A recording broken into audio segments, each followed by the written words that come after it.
Edwina Findley Dickerson is an award-winning film, television, and theater actress who made her primetime debut on HBO's hit TV series The Wire.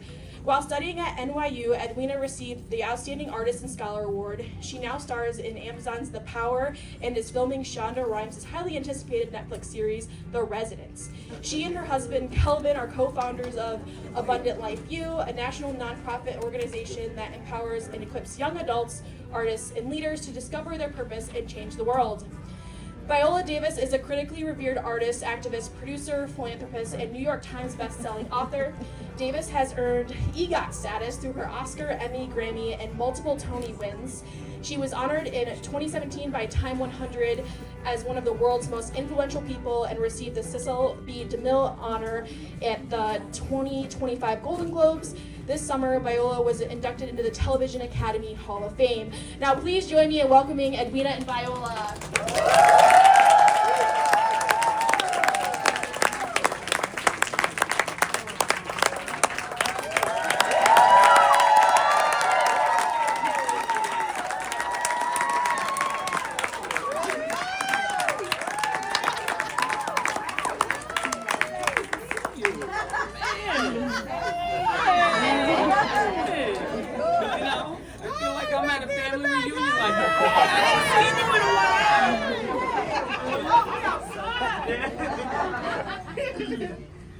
So good to be here.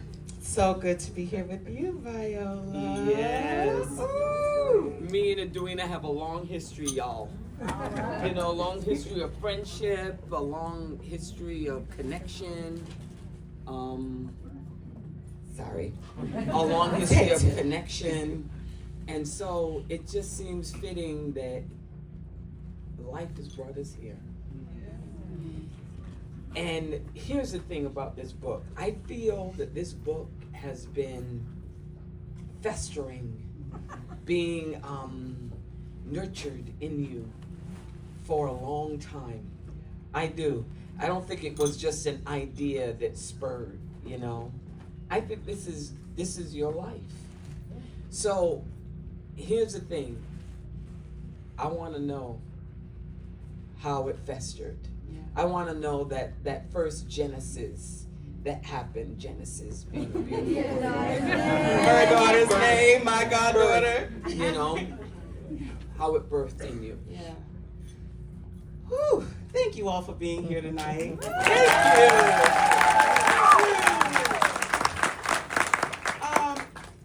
Well, Viola, you've known me for so long, so you remember those days. There was a time when I was in my early 20s, and most people that know me very closely know that I rarely do anything without feeling called to it.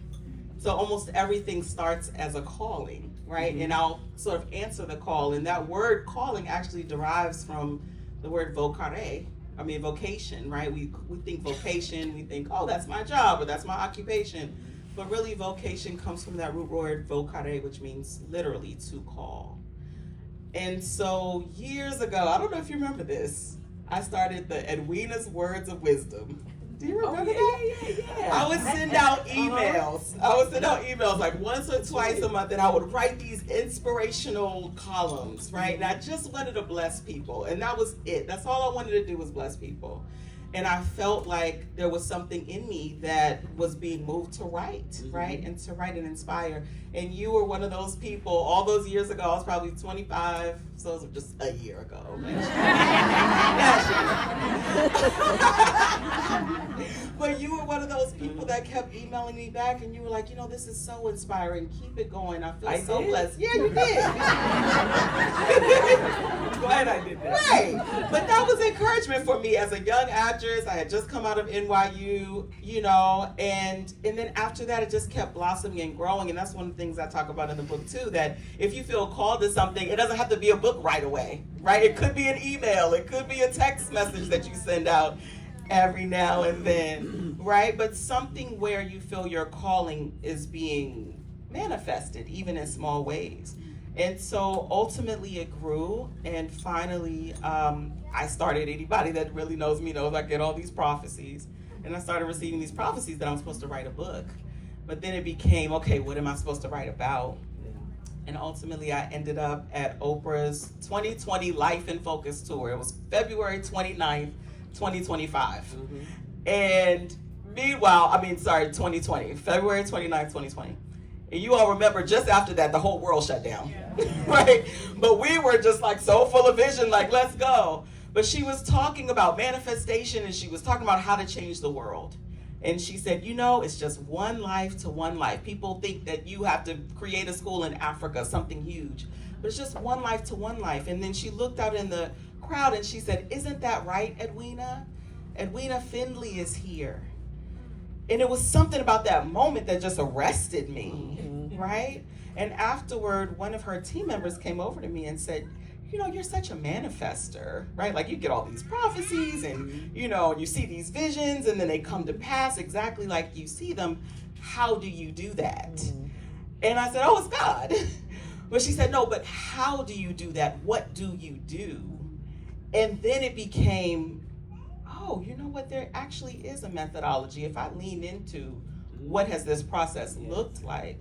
And so that was really what birthed this book, was beginning to take this idea of manifestation, which can feel so big, right? Like, how do I get the life that I'm dreaming of to come to pass? And then really systematically breaking it down. And that's what you'll see in The World Is Waiting for You. It's spiritual and it's also very practical as well. Yeah. My life, I would think that, I think that that's how people see me, as a powerful manifester. I manifested my husband,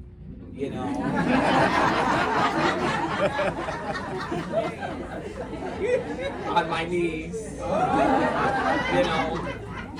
But I always think about that term, those who hesitate are not lost. Because I feel like my manifestation has always been about survival. So it's always grown out of imposter syndrome, or it's always come out of just me feeling lost in childhood trauma and feeling like, oh, am I good enough? But praying that God is there, that He's gonna hear my desperate prayer, and I just pause, and then I feel like I'm being shot out of a cannon, more so than really being meticulous in having a vision of my life. I feel like I'm being catapulted, and then along the way I'm like, oh, really? Okay, God, thank you, I got my husband. I got my baby. Oh my goodness, I got my career. So I want you to talk more about the how-to. The how-to, especially in times when, in that hesitation stage, in that survival stage, that I'm not good enough and I'm not worthy enough stage, Before I ever came to Hollywood and got on red carpets and all these things, all these fancy, right, LA entertainment industry, I was living in low-income housing in New York City. My income was right along the poverty line. Would catch 2 buses and a train just to get to church so I could be in the presence of God. But even then, I felt called to more. And I believe that there are even people here in this room that maybe the biggest dream that you've been dreaming for yourself, or even that calling that you feel like, I just see it, I feel like God's gonna do this in my life, but the distance between where you feel you are and where that vision is can feel almost impossible to cross. And I think it's that feeling of impossibility that can start to make you start to sink inside. And you can feel hopeless. And you can feel like you're unworthy. Or you can begin to do what I call the curse of comparison. Where now you're looking at other people and you're thinking, oh, they're so amazing. And they're so smart. And they're so beautiful. And they're so talented. And they're so rich. All these things, right? And we are all in Hollywood, right? Like we're all here in LA, so people can get real fancy. Right? So there's a lot to compare.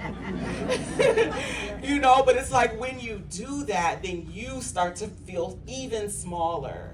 And then don't put social media into the mix. Oh God, you might as well jump off a bridge. I mean, you know, it's like everybody's highlight reel is just, you just looking at it 5, 6 hours a day, just scrolling, you know, by what you think is like the greatest. And then we begin to compare.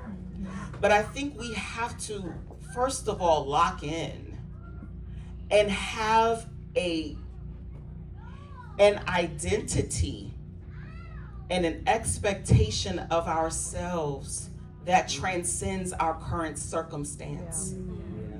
Who are you past the 2 buses and a train? I know that's right. Yeah. Who are you past stopping knife fights and good deal? I mean, that literally was my life. It was. You know, but I always knew there was something more. And I think that has to be internalized so deeply, almost like roots of a deep tree, right? Where the tree may shake, but may not be uprooted because those roots go down so deeply. And so in the book there's a chapter that says, who do you think you are? Chapter 4, who said that? Oh, so you've been reading the book, Miss A.J. Johnson. AJ's in the house. Chapter 4, who do you think you are? And that was really birthed out of a double entendre, right? Like on one hand, and how I was used to hearing it, especially younger, was, who do you think you are? Who do you think you are to sing? Who do you think you are to act? Who do you think you are to audition for this or be on that? Or, you know, all these things. Who do you think you are? And again, that voice, when we internalize it, can make us feel smaller and smaller and smaller until we just believe what everyone else says. But I really wanted to, in that chapter, really turn that on its axis and begin to reframe that. Who do I think I am? Right? Like in the Bible, there's that statement from Jesus, I am, right? I am that I am. And so I challenge you to fill in the blank. I am what? I am who? Who do you think you are? And lock in so deeply to that when the obstacles come and when the fear comes and when the imposter syndrome comes, that you already have practiced a new narrative, right? That replacement. Because if you don't have something to replace it with, then you're always going to be lost. But if you can, even if you just sit down and write it down, even if you don't feel it, even if you don't believe it yet, write it down. I am, until you believe it. And even if you don't think that it's coming from the inside, maybe you just say, well, God says I am. I am because God says I am. Right? Until you begin to manifest that new story. You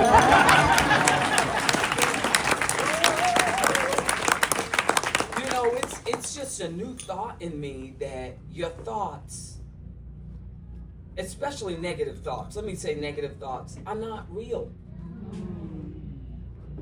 It's like, I was going to say my age, y'all. We all know how old you are. I know. Okay, Edwina.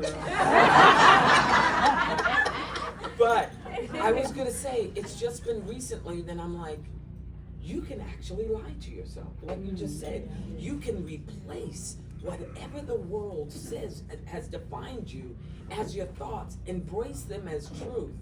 And that's what keeps you in the hole. That's definitely been my path. So my thing is, I ran into this woman in Italy, and she was studying joy. She literally studied joy and happiness. I was like, are you kidding me? And she said the 2 things that literally are the most, really, they have data on it, is gratefulness and awe. Those are the things that bring. So, and I told Edwina I didn't want to talk too much when I was up here, but I was in Erewhon. I was in Erewhon, and I'm one. Edwina knows I'm one of those people that is probably too humble. But anyway, Sheila E. hugged me in Erewhon. Sheila E. I mean, I could not believe it. It was a I cannot believe both of you are shopping at Erewhon. but I was in awe that she knew me, that she could. But so my thing is, because I was just watching it today, is you with Oprah Winfrey.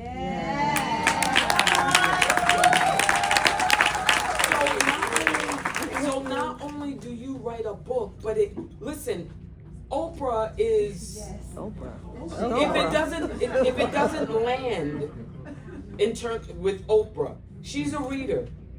If it doesn't land with she's not gonna call you. Very true. So in terms of the manifestation, when you see the manifestation in front of you, I think that is just as important to explain that and what it's given you, the overflow, the blessing, how that feels. Wow. I was not ready for that. You know, I'm going to tell you all honestly, before I got here, I had on some gospel music, some worship music. I was getting my makeup done. It looks good, right? Just checking.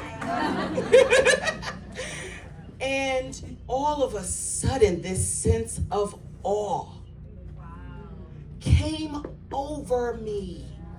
It washed over me. I said, is this really happening? Yeah.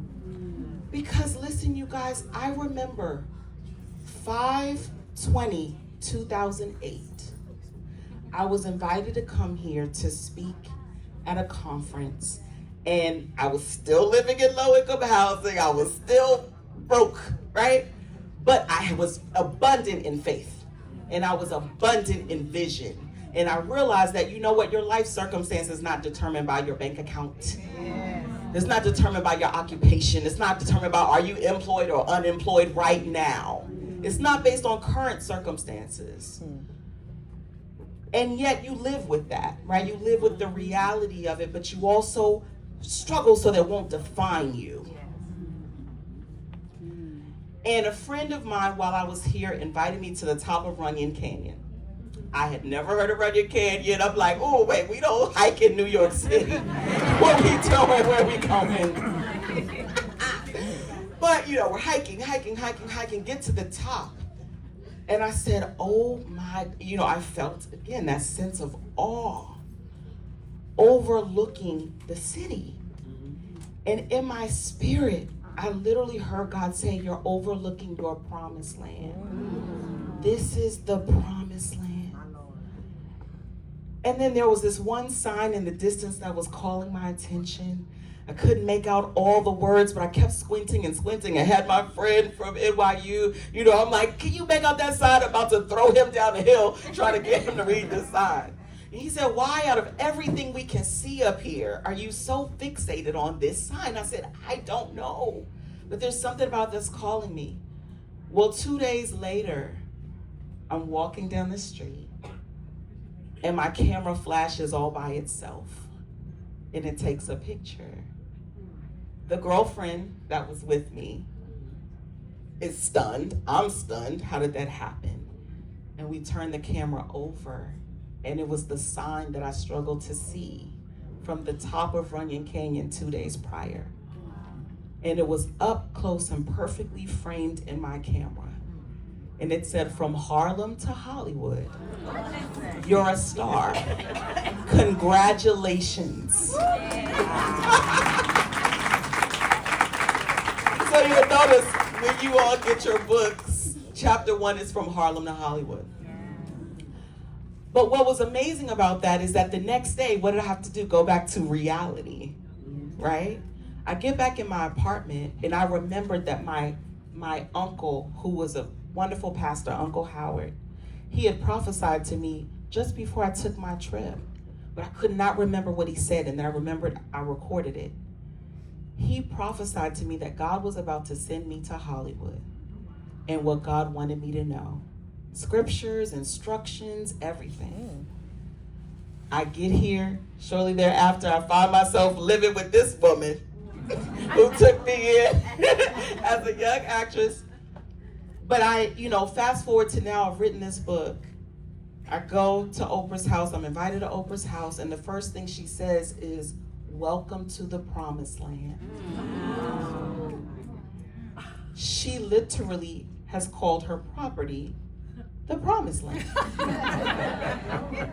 And do you know the date that I was invited to her house? 5/20/2025. The exact day that I was overlooking the promised land all those years ago. I share that because me being there and sitting with Oprah, yes, it was an awe. It was a full circle manifestation. It was joy. But I think even beyond that was the realization, the joy of the realization that God is so specific in each of our lives. Yeah. That even down to the exact date, timing, place, people, that he makes sure that we are where we need to be, when we need to be there, in the progression of our God dream.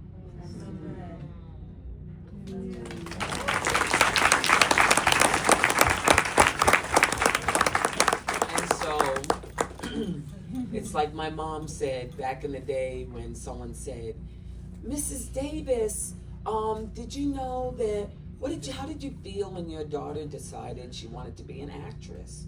Because actors don't make money." And she said, "Well, I knew she didn't want to be an accountant, so I don't know."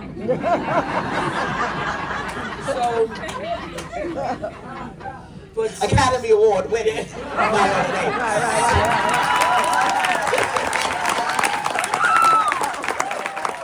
But I say that to say that, you're in a town that really can be about celebrity in the business way more so than the art. But obviously, if God has a calling on your life, he's calling you to be an artist.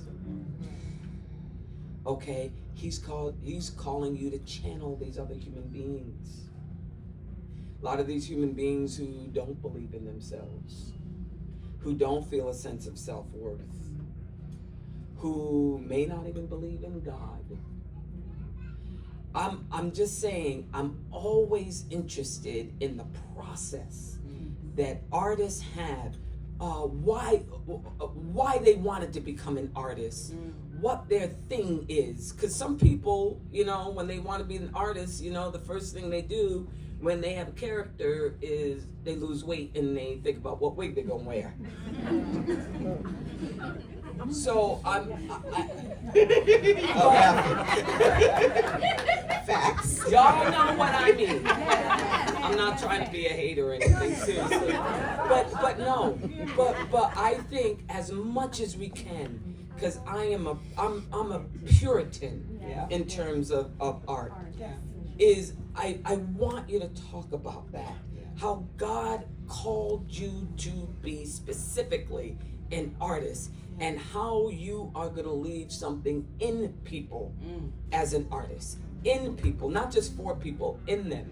I want you to talk about that because I know that that's an interesting story. I know what the story is, but I know it's interesting. Woo! Why'd I choose you? Well, you talk about that. I know. And so do you. And so do you. It's interesting because as a little girl, right, as maybe many of us, if there are other artists in the room, where you begin to manifest gifts at a very early age. And now that I'm a mom of 2 young girls, I'm so sensitive to when they are showing you who they are, right? They'll sing and dance and twirl and write stories. And I'll look at them and say, wow, that was me. Or put on puppet shows, these different things. But when I was growing up, there were also people that said, it don't take all that. Be quiet, sit down, Stop swinging from the chandeliers. Literally. You know, and again, I go back to that chapter, who do you think you are? Because people will begin to put all kinds of things on you, right? That may not be yours to carry. But when it came time, you know, thankfully I had a mom who nurtured all of the artistic talents that I had. And I went to Duke Ellington School of the Arts in DC, and they nurtured all the artistic talents that I had. But then it was time to go to college. And that's when I was really confronted with, okay, who are you going to be? What are you going to do? And one half of my family was saying, you need to be a doctor, a lawyer, accountant, do something worthwhile with your life. And then there was another side that really nurtured arts and said, you know what, go for it. And so I prayed. I really prayed because I knew I had gone through this journey, but it was like, God, what do you really want? Because I believe that if I follow your path, you'll back me up. Even if there's not money, even if there's not this and that, I feel like if I'm moving in the direction of your calling, that the prosperity will come, that the blessing will come, that the open doors will come. And so he said to me, that was the first time I remember hearing God's voice. I was 16 years old. And he told me that he was calling me into arts and entertainment. And he told me that I was going to be going to school in New York City. And that helped to, like you said, that cannon, right? That just kind of shoots you forward. Like when you know I've been called for something and I'm going to take what I say in the very last chapter, a bold faith move. I'm just going to step out on faith. And that's what I did.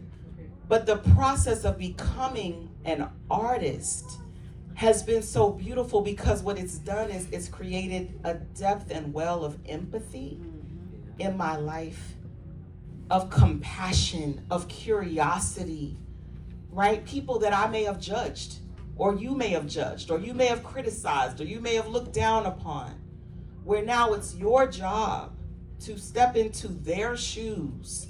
It is your job to take their side as an artist. Can I just shout somebody out real quick? Paul William Davies. Can you stand up? Oh my God. Paul William Davies is the brilliant creator of The Residents.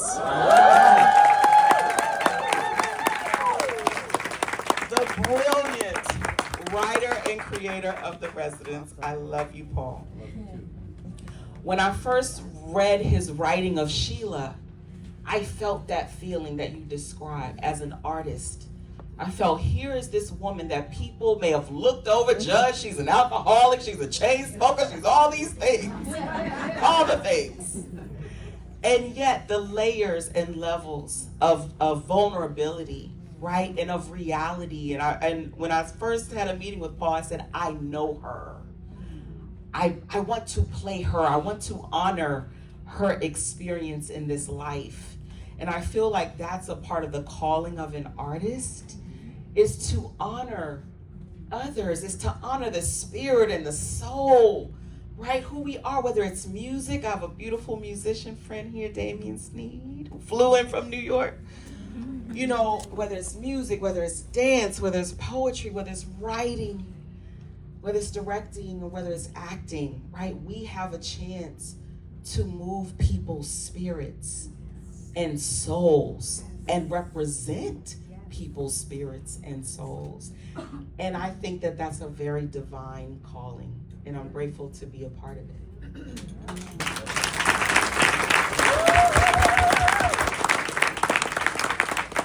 That sort of answers the question I was going to ask about you were born to brighten your corner of the world, but I think that you answered that. You know, That's a phrase from the book. In the Yes. book I talk about, you were born to brighten your corner of the world. You know, and that's thank you, V. I love that. I mean, it's something we have to walk with, right? Especially when I said that curse of comparison, where we begin to feel, oh, this person's more talented than me, or smarter than me, or more famous than me, or more popular, or has more followers. But their corner of the world may not be yours. Yeah. So what is your corner of the world? Who are the people? There are enough people in this world that need your light, that need your love, that need your gift. The world is waiting for you. It doesn't matter if that world is 10 people or 10 billion people.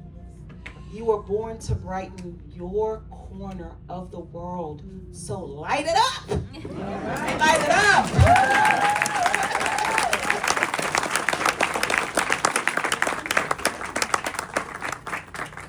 We still have a lot of time? Do we have a lot of time?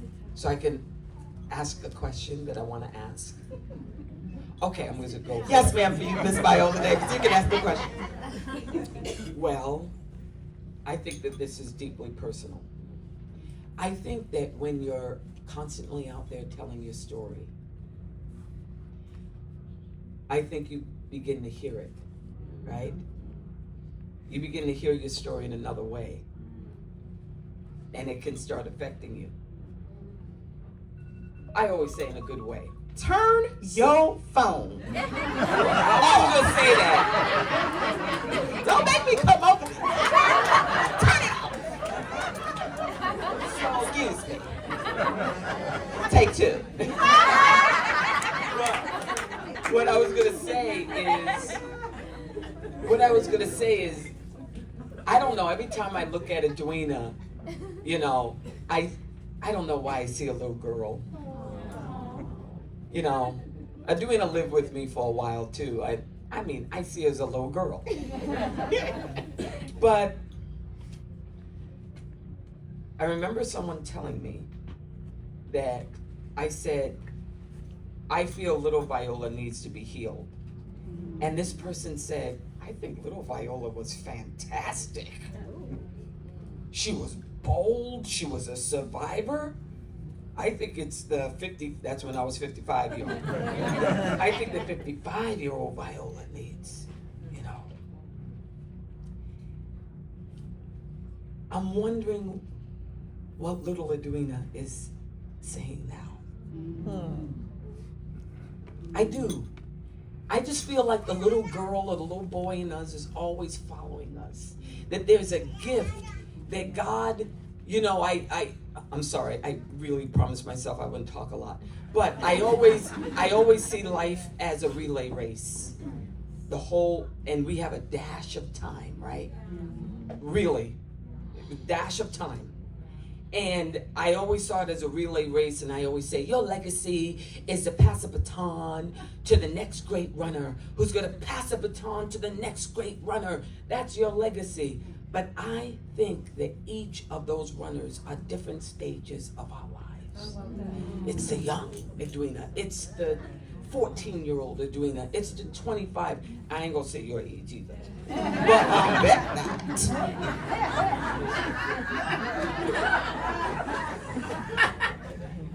But no, I really want to hear from the young Edwina who dreamed the biggest dreams and had the biggest, you know, and maybe along the way, the heartbreak, losing your mom, you know, getting married. And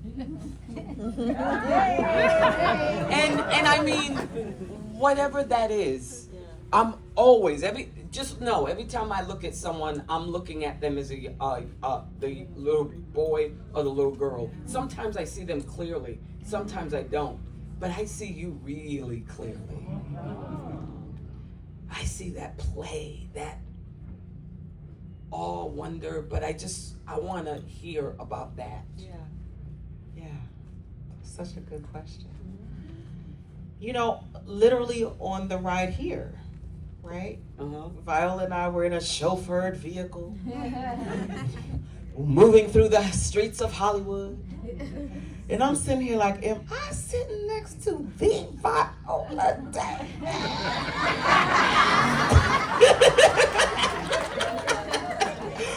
on the way to a Los Angeles launch of a book that I've written with all of you beautiful people here.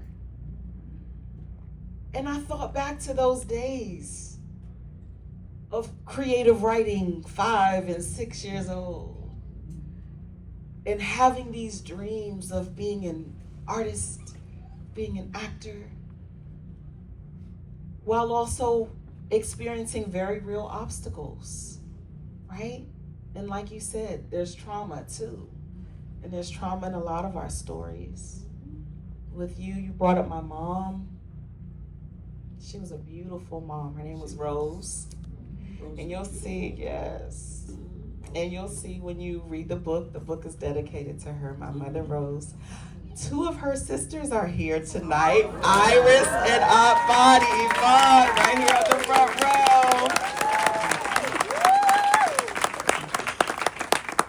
You know, but my mother had a lot of dreams, and I would say also dreams deferred.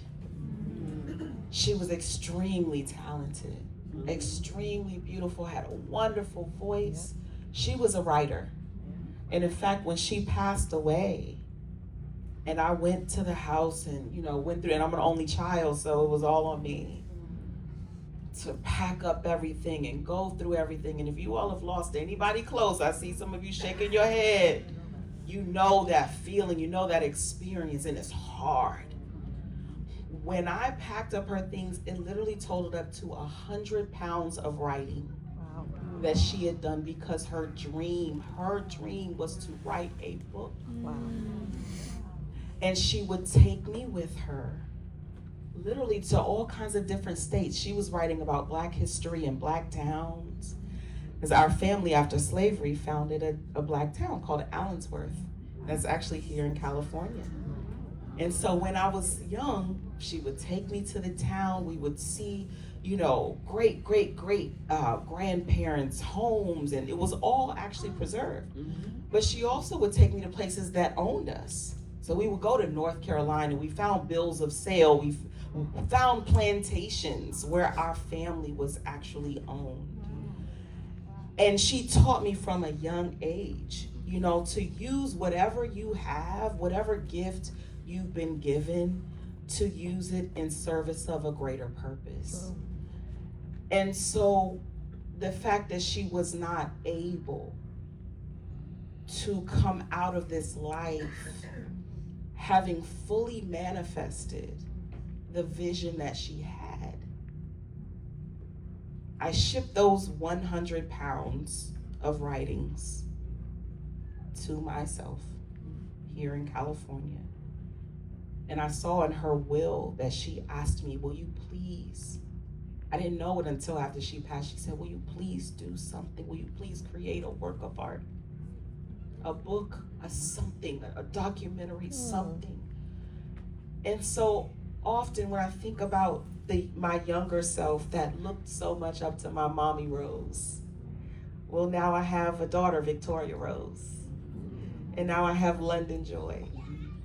And when you talk about that legacy, it's like at one part of it, as you say, is you looking back at you in your progression, right? And you having the fortitude to overcome many, many obstacles. My mother was beautiful, but my mother also struggled with mental health. And so, if there's anybody here that's grown up in a home or with a parent or loved one that, you know what I mean. You brave people raising their hand. You know what I mean? I don't even have to say all the words. You may not always know what you're going to get, right? And that can be painful. And I see you crying, and I just want to identify with your experience. We all experience trials in life, but we also have the blessing of experiencing joy and triumph. And I'll never forget 2014.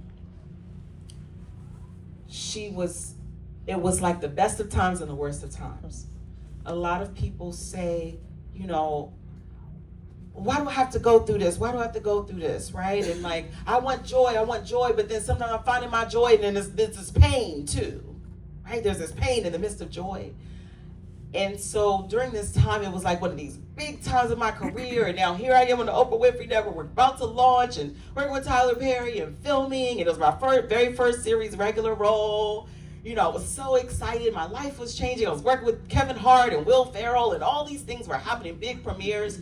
And my mother's been diagnosed with cancer, and she's slowly slipping away. And I'm left in between this tension, right? The tension, and I write about some of that in the book. What do you do when you experience that tension? But one thing I leaned into, and you brought it up, Viola, is the gratitude. If my inclination first was, why do I, if I'm experiencing joy, why do I have to experience pain? But then I had to reframe that. If I have to experience pain, thank you, God, for allowing me to have joy in the midst of it all. Thank you for the gift of joy in the midst of pain. And so when the world is waiting for you, one of the things that I really try to pour into people is, how are you framing and reframing your experiences so that you can live and manifest the most glorious life you possibly can, while also recognizing the challenges, but also those challenges are what make you who you are, right? Those are the things that make us who we are in this world.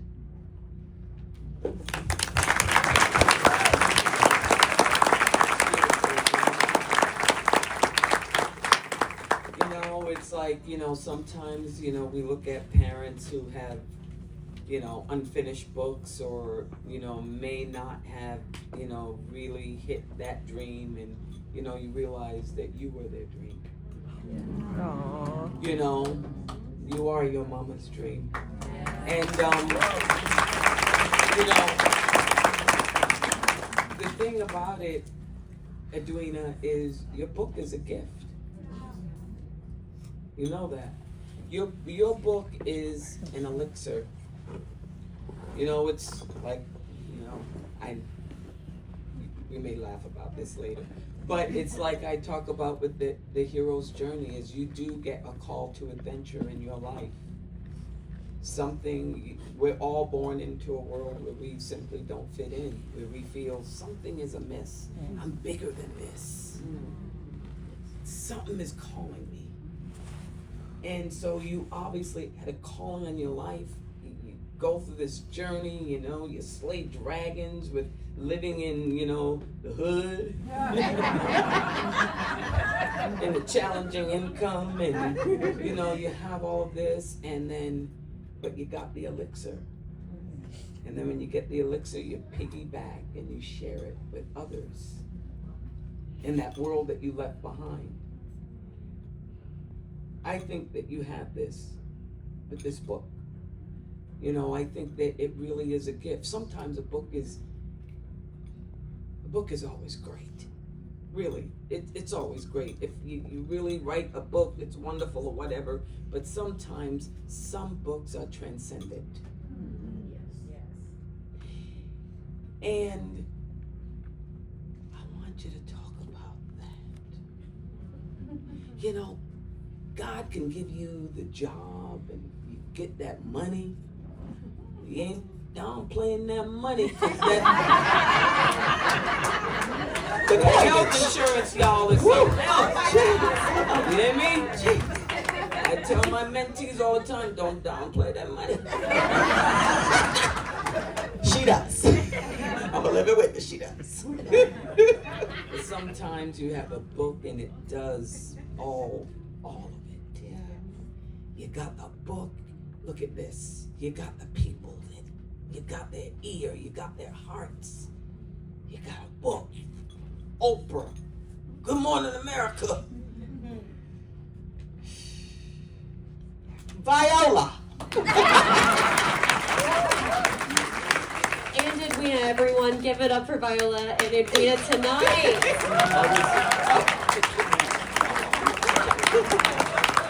We have about 15 minutes to answer some audience questions. So if you have a question about Edwina's book, something you'd like to ask her, please raise your hand. We do only have 15 minutes, so please just keep it respectful, keep it brief, and we'll get to as many questions as we can. Yes, ma'am. What a joy it is to be here. Amen. You use the word calling because it's who you are. That's what you do.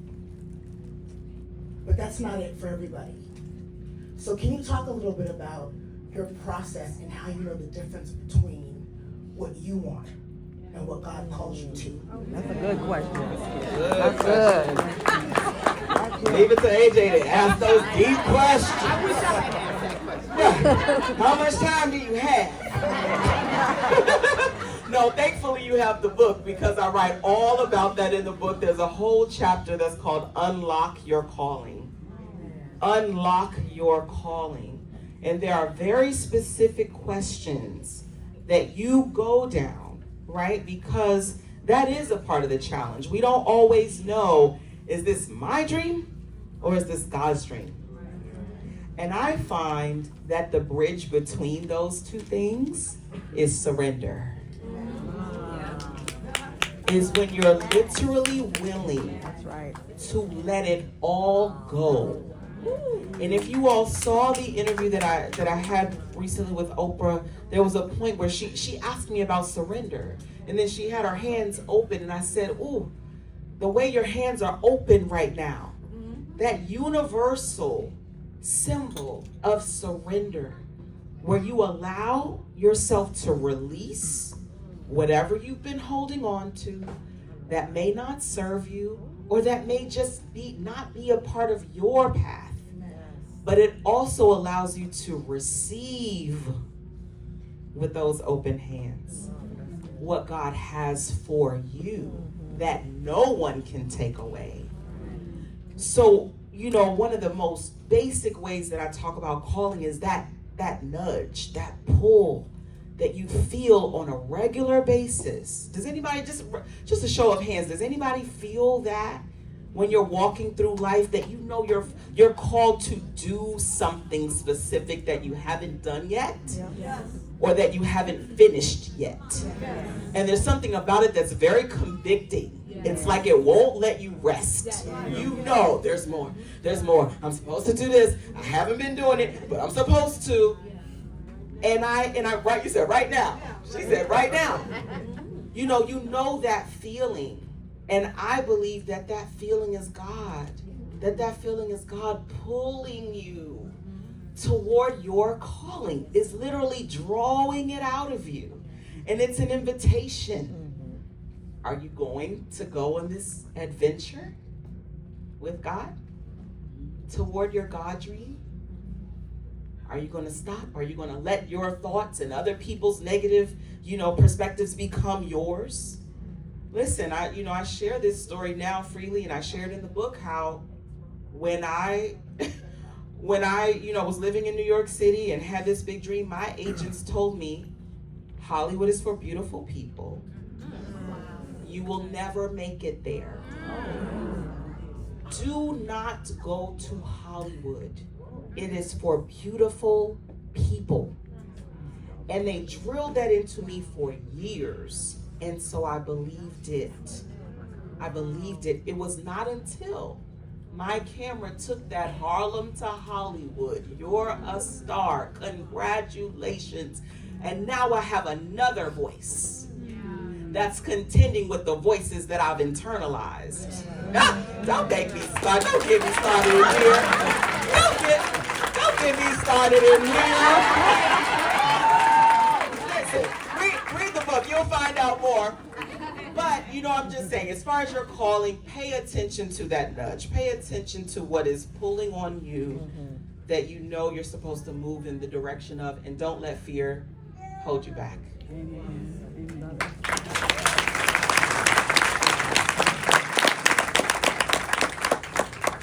Hi. Hi. I'm Edwina's publicist, Shannon. I'm in the chapter 1. She's in chapter 1, guys. I honestly just want to tell the story about Edwina and so many things that she's done and meant for me over the years. I almost died earlier this year. And I remember after my surgery, they were going to move me into a room that wasn't private with one other person. And I did not want to be in that room because I just knew in my heart that person was going to be loud. And I knew that like what I had gone through, I needed quiet. Because what I had gone through was, Shauna was there too, it was just horrific. And I remember my eyes were closed, and I was in this room, and this woman was loud, and I opened my eyes, and Edwina was there. And my heart just like filled with so much joy. And she came over to the side of my bed, and she was holding my hand, and I was crying. And I said, I can't do this. I can't be in this room, Edwina. I can't do this. And Edwina got up and went to the woman and said, could you please quiet yourself for my friend? My friend, I know that your mother is very sick, but my friend is also very sick, and she just recently almost died. And if you could just be quiet for her, and just, could you take that phone call outside? And then she called her husband and put him on FaceTime, and she grabbed my hand and she prayed for me. And she prayed for me, and I remember after she prayed, she said, we have to get you out of this room. And I kid you not, within 15, 20 minutes, a nurse came in and said, we're moving you back to a private room. Edwina has always been an angel for me. And her belief in God and her manifestations has always just been so inspirational to me. And she truly is what she says she is. And she truly is what this book is. And she's an angel from God.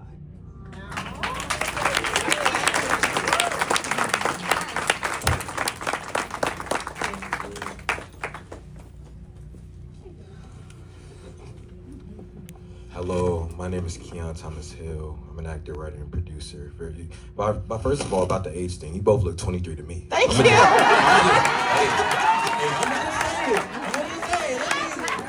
Black Queen. But hey, I'll take 43 right now.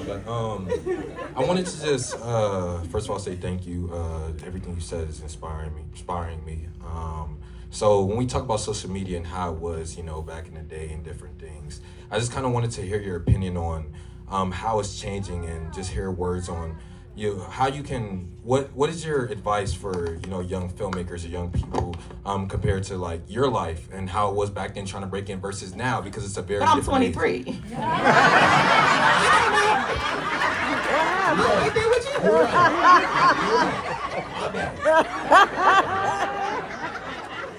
Way back then. I didn't say that. That season. No, this is. Y'all silly. Why y'all so silly? Just kidding. Yeah, I mean, I do think this is a time of tremendous opportunity as far as pivoting, right? Like, the traditional industry as we've known it is contracting, we've had a million conversations about this, and those of you who are fully matriculating in the entertainment industry, right? Like, the statistics are bleak as far as what this season is. And I even asked, I said, wow, literally, there was one morning where my husband and I this is my husband, Calvin Dickerson. Raise your hand.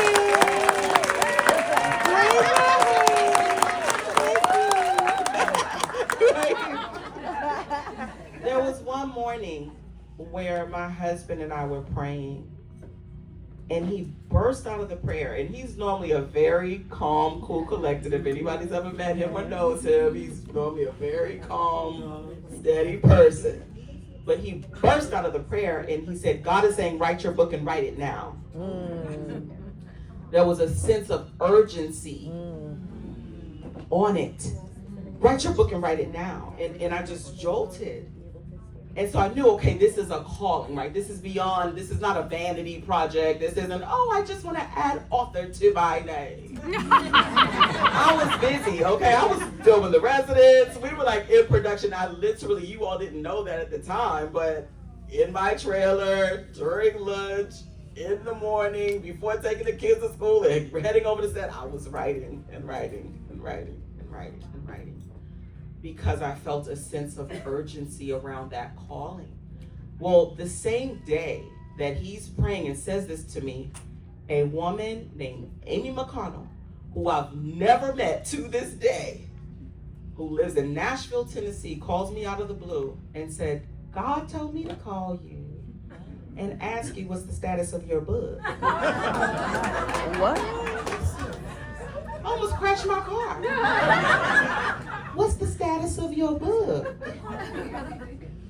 I said, well, I'm writing. I don't know if I need to self-publish. I don't know, but I feel this calling that I'm supposed to write this book and write it now. And she said, I believe in you. And I believe in the message that you have, and it deserves to be shared around the world. Unbeknownst to me, she takes my book proposal and walks it directly into HarperCollins, Harper One, who just so happens to be the same publisher of Viola's book, Finding Me. That beautiful book. Within 1 week, they had offered me a book deal. And it was this acceleration of time. Why am I bringing that up? Because sometimes God will direct us as far as time. And that's why I say in the book, pay attention to the signs, pay attention to the time. And when you feel the calling, know that it's not for 5 years, 10 years from now. Jump on it. Do it. Because you don't know in what season it's going to be released. So now here we are, I'm writing about brighten your corner of the world. And what's happening in our world right now? All the darkness, the levels and layers of darkness that we are surrounded by on a regular basis. We must know that we have a light. We must know that the darkness does not have to overtake us. Right. That we can overtake it with the light that we have. We've got to shine, light it up. Back to your question, young man, about social media. I'm sorry to go in another route for a second. But, part of that was this time and season, right? Like, we're in a time where the traditional industry is changing, but there's opportunity in other places. So when you talk about social media, there's sort of an unlimited, right, untapped ceiling as far as what the opportunity in that space is. So now you have a phone and you can create a whole film on your phone. It did not used to be that way, right? There are full movies going to Sundance it's been shot on an iPhone. You can write a book and release it right now. You don't need a big contract. You don't need a big publishing deal. You have you and your computer and you can have a whole book right now. And now there's AI. Good God Almighty, right? And so I'm just saying that the barriers of entry have significantly diminished. So to answer your question, I would say if you are an artist coming up now, to bypass the gatekeepers. We were trained, I would say, I don't know how you felt when you were coming up as an actor, but I know for me, you were kind of trained to be beholden to the gatekeepers, right? And like, you gotta just play their game. But now it's about creating your own work. What are you called to create? What are you called to do? What are you called to release to the world without having to get someone else's yes or someone else's approval or validation in order to do that? Social media gives you the opportunity to do that. And so I hope that you're leaning into that. Yeah.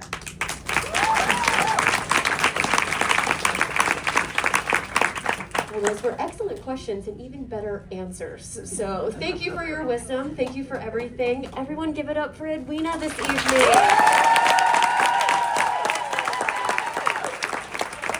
All right, and before we transition into the signing, we just have a couple photographs that are that a few people need to take. So everyone stay seated. When it's time to start the signing, I'll let you know. But the very first thing we're gonna do is everyone, if you could hold up your book, if you have it with you. Everyone hold up your book, and then on the count of 3, we're gonna say, The world is waiting for you. I trust you guys. You guys look like professionals. All right, is everyone ready? Yeah. You know what, Viola and I, can we stand right here? Yeah, there we go. Can we get in here? Can we get in here, y'all? Should we sit down? Okay. Okay, squeeze in there. All right, everyone, remember the world is waiting for you. 1, 2, 3. The world is waiting for you!